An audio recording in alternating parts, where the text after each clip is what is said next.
Hey guys, this is AncapTwenty4 bringing you another video.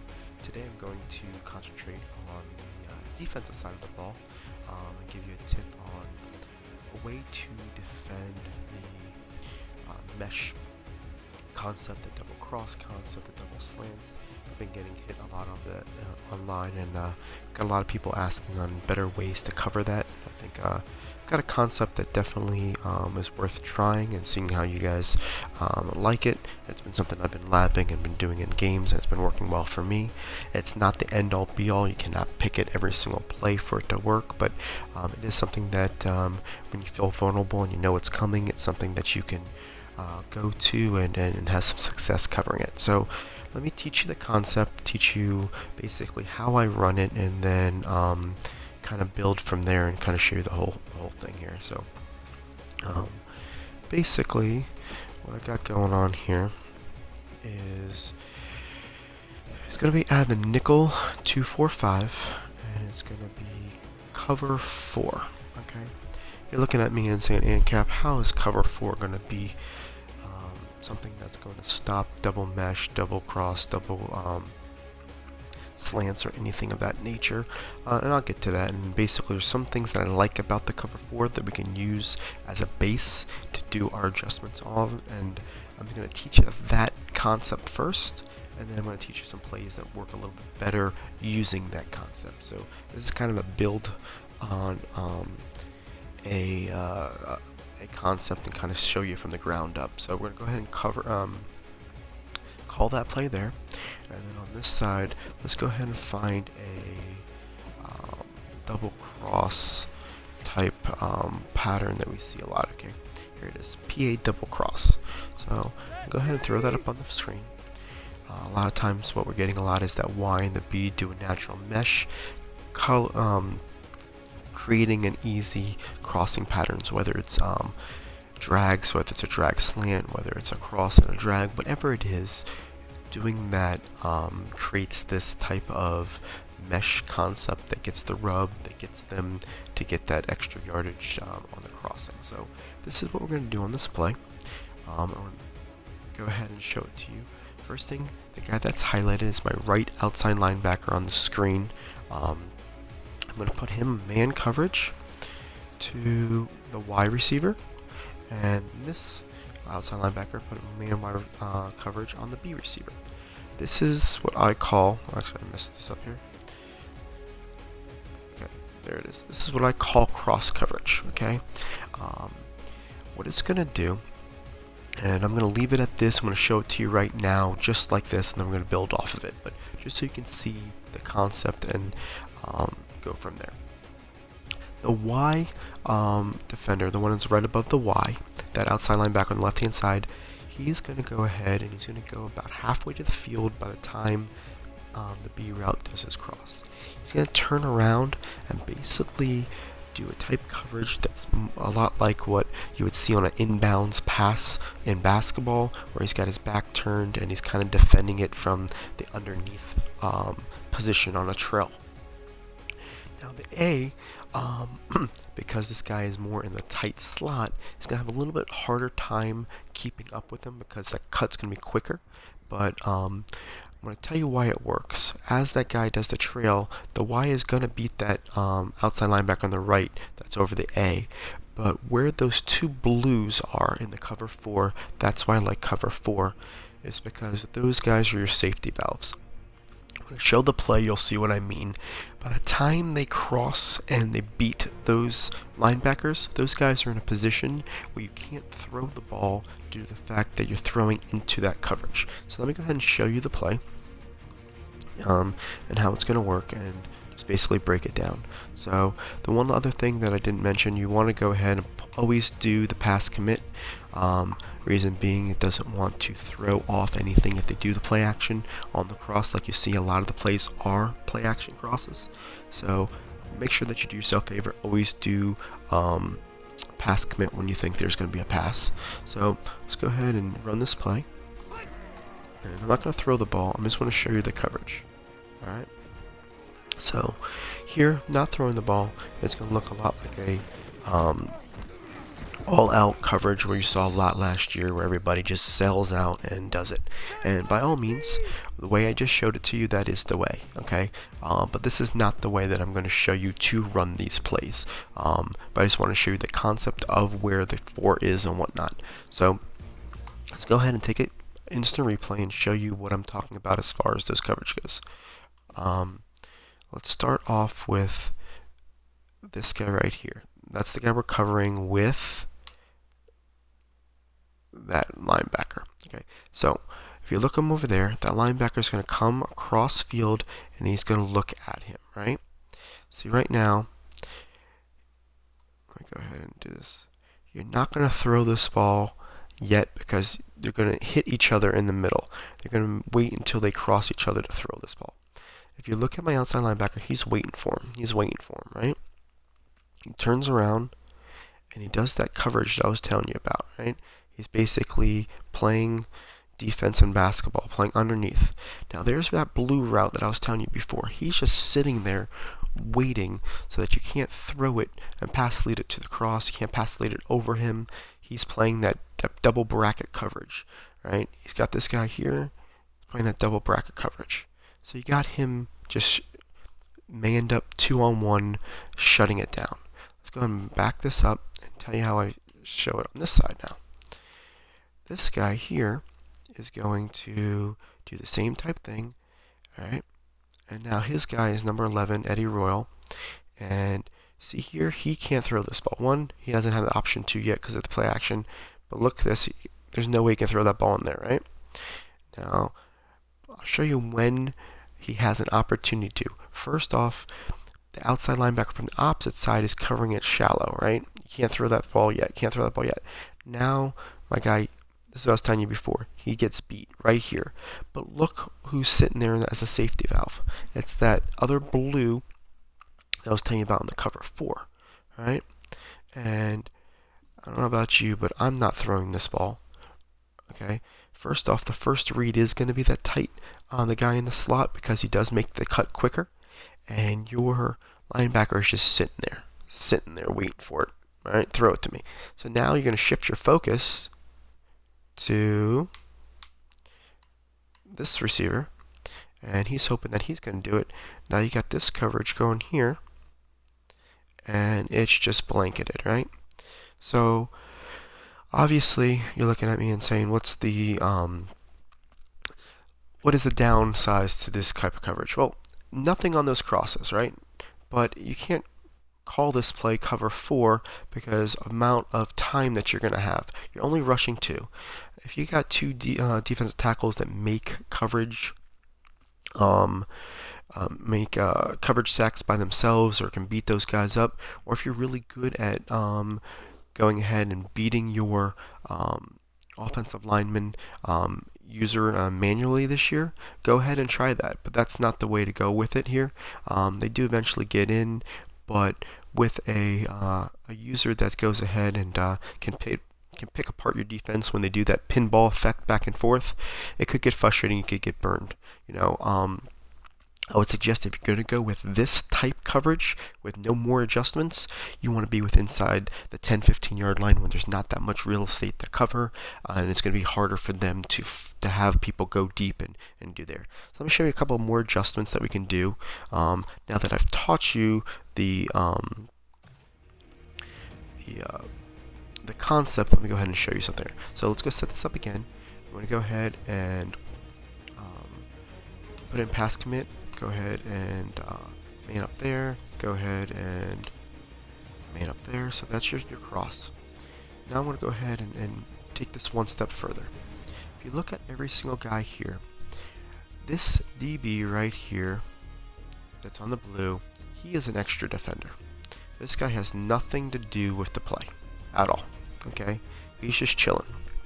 So what I like to do, if you want to keep this type setup, I like to put him outside right about here and blitz him.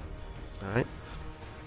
There's a good possibility with his speed and the way he does it, there's a lot of times that he gets in either untouched or puts enough pressure on the quarterback to basically make him step up where the other 2 guys have a better shot of getting to him.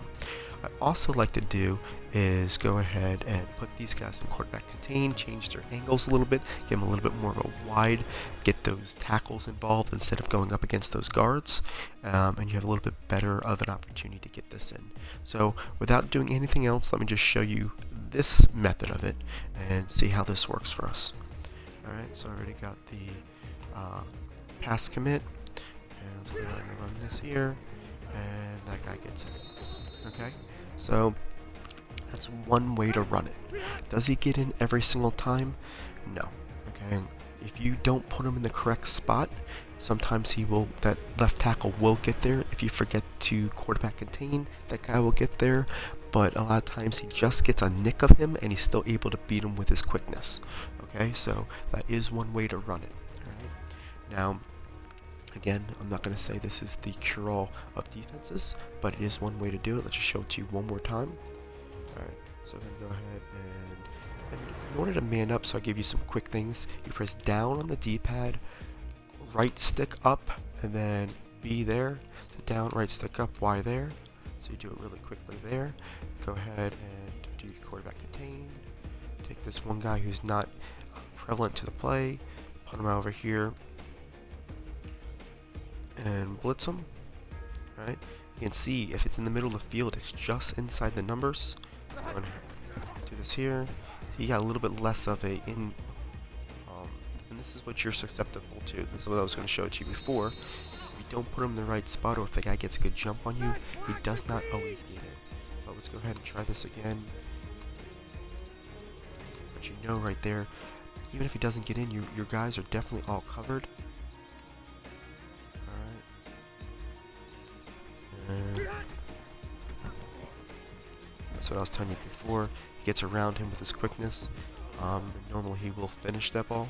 But by the time that does it, he's got somebody on his back. It's really hard to find a defender at that point. So that's a way to do it on this setup. This isn't the setup that I prefer, but I wanted to show it to you right there, so when others are trying to build off the setup, you know what you need as vital. Let me get here. As vital for success on this play, you basically want to make sure that you have the two blues as a cover 4, and you want to make sure that you have those two outside linebackers that you go and do that cross coverage. That's what's going to make this work. And however you guys want to do your blitz setup from there, that's something you might want to look into. Okay, let's go ahead and just say a different play here, and say that we don't know that first setup. You're going to tell me, hey, you specifically targeted 2 guys that you knew were doing it. You're not going to obviously know what they're going to do. But let's just say that they do a cross pattern that's similar to this PA wheel, where it's only coming from one side. You don't know which side it's coming from, but they're doing kind of a flood over the middle, where they're having that short cross and then they're having that post-like pattern, but it's going to get over the top, right? So what I would do, I'm going to go pick that play there. Let's do the same concept with the 2-4-5. Cover 4. Alright, so we're going to do, what I would be doing is I'm taking Bierman, and I'm still going to go to the inside receiver. And you're saying, why the inside receiver, not the outside receiver? One, because that guy is going to be the one that's going to beat you first. He's going to be the one that's going to come across the middle. He's going to be the one that's not going to, he's going to be the one that's the most dangerous per se, alright? And then I'm going to take this guy, go ahead and put him in your blitz route, alright? And then I'm going to man user this middle linebacker here, okay? I feel pretty confident that I've got the deep covered. You can definitely move this guy over a little bit to get him more in the middle of the field if you want, especially over the tight end, but I'm going to cover this guy. And when I'm looking at this, I know that if this B does a crossing route, I know I got that blanketed. The reason why it's easier, because he's wide, that to cover him is because that guy's got more time to adjust to his route. The guy in the slot, the compressed set on the left side, is the side in which you want to go ahead, and that's the most dangerous side of the field. So I'm going to concentrate on that side. I know that if I put Bierman on the middle linebacker on the right hand side on that slot guy. We've seen that if he's the crossing route, we can stop that. So I'm really keen on this X guy with that middle linebacker. Either that or A and Gates, but with A's doing the drag, if A's doing the slant, there's so much commotion in the middle of the field that I'm putting him right into the hands of that blue route on the left hand side. I feel confident in that. I'm going to go ahead and make sure that there's not a double slant with this X. So I'm going to go ahead and just look at that X. And that's how I play this defense, right?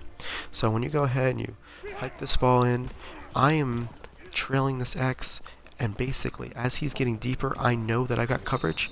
Then I'm going to fall back and go ahead and cover the rest of the field. Okay, so say here's the play here. Say X is doing a slant. I'm going to kind of show it to you this way, right? So I'm going to set it up. Alright, so you get the cross coverage there. Alright. I'm going to set up a blitz. Right. So, like I said before, I'm staying here in the middle of the field. I even tend to give a little bit of a smudge this way, only because I want to make sure that I'm going to make up for my speed by giving myself the most options to go and give myself a safer step. So basically, I'm going to hike this ball, I'm going to cover this guy, and there is really no way that ball's getting through, right? This is going to be one of those oh crap moments for your quarterback on the other team, saying, I haven't seen something like this. This is not what I'm expecting. He's going to kind of go in panic mode.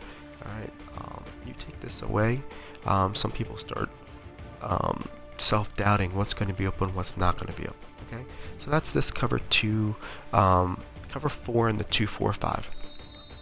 Now let me go ahead and show you a play that I actually prefer that is a blitz type and kind of give you a different wrinkle on it.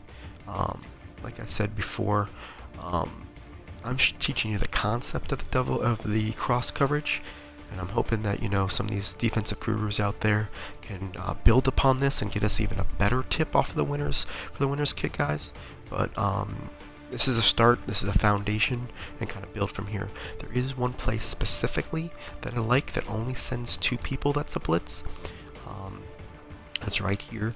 It's called the Okie Eagle 3. Go ahead and pick that play right there, and then we'll go ahead and pick that double cross that we did earlier. And let me show you how I set it up. It is one of those weird plays that shifts everybody, so it kind of gives it away in the beginning. But again, like I was saying before, guys, this is situational. You're not throwing this every single time it's a third down. Every single time it's this. That's why you go back and forth with these plays, okay? So we're going to do the same cross coverage with these guys, same players. Bierman here on Y, Massaquoi on B. Okay, there's your cross coverage. This is your free guy. You can definitely go here and do the blitz here for double edge if you wanted. I'm going to show you two without the double edge because I'm going to put it right here in the middle, and that's going to be my user guy. Alright. If you look at it, it screams blitz. You've got 1, 2, 3, 4, 5, 6, 7 guys on the line, but we're only sending 2. In order for this to work, first off, we want to go ahead and do pass commit. You want to bump this guy out a little bit, give him some width, and bump this guy out, give him some width. If you look at these guys, these are both your free safeties. I mean, strong safeties. That's my strong safety number 1. That's my strong safety number 2. Alright, so these guys are going to come in. You don't want them to bump each other, and then you're going to cover this guy with your thing. So let's go ahead and run this play here. And these guys get around and get to him on that side. If you go ahead and run this play from the left side and put that DB over there, and the right side, you're going to create that both, they don't know what side's coming from. I didn't get as much heat as I wanted to. Let's go ahead and try this again and show you it does get in cleanly if you do it right. Let's do the cross here. Let's move this guy out. Let's move this guy out. Let's go ahead and pass. And like I said, we'll put this guy here. And again, that didn't get through. Alright, gotta see what I'm doing wrong here. I was labbing this early and we were able to get it through. Let's see here. You know what it is? I have to re-blitz. Let's try this again here. Alright. So sometimes your broadcasts don't always go exactly the way you want them to, but you improvise and you go from there. But let's go ahead and show it to you. This is good to show you, maybe why something's not coming in. Alright, so let's go ahead, do the cross there, move this guy here, move this guy here, re-blitz this guy, give him a little bit of a different angle, I think is what we wanted to do here. And get the right splits, get him over here, and I also like to do over the top coverage here, give yourself a little bit more depth, right? So let's go ahead and see if that was the answer. Not quite yet. It does get in cleanly. Again, you're only sending 2 on that option. Let's go ahead and do it with the other option, with the other way. First pass commit.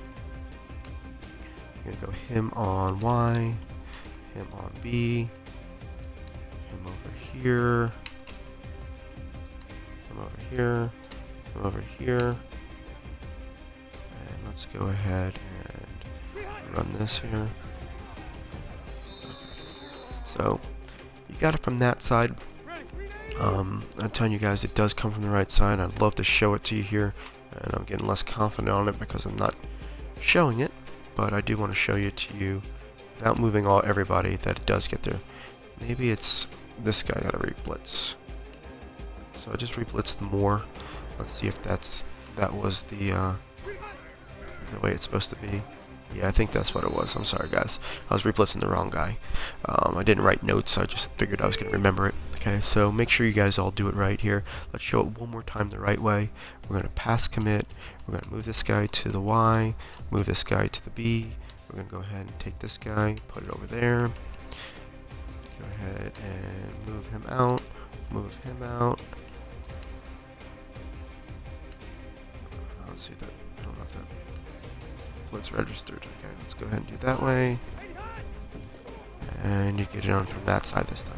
Alright, but either or, these guys are going to be all over the place on this play. So hopefully these concepts can help you out, stop this a little bit better, show you a little bit of ways to get blitzes without sending the house, jam up the middle. You see how this gets jammed up. One other thing that I failed to mention to you, and I want to make sure, if you're not sending this guy here, and you're putting him in here, what I like to do is put this guy on a flat and this guy be your user guy. Reason being is when everybody goes left and right, this guy gets stuck right here, and he never gets it to this end to protect that right slant. So this guy will. So if you're choosing not to go ahead and send that guy, I would user him. Even if you do choose to send him, like we were before over here, I would still user this guy, put him on the line, if I can get to him. Oh, that's fun. Okay. Either way, I'll put him on the line and user him, so that way you get to that one spot you want to go to. Okay. So let's just show it one more time for some fun. And you're getting there with 3, and you're covering everybody else. Alright, so that's basically the way it works, guys. I hope you enjoyed the videos. Again, this is AntCap24 on the defensive side of the ball.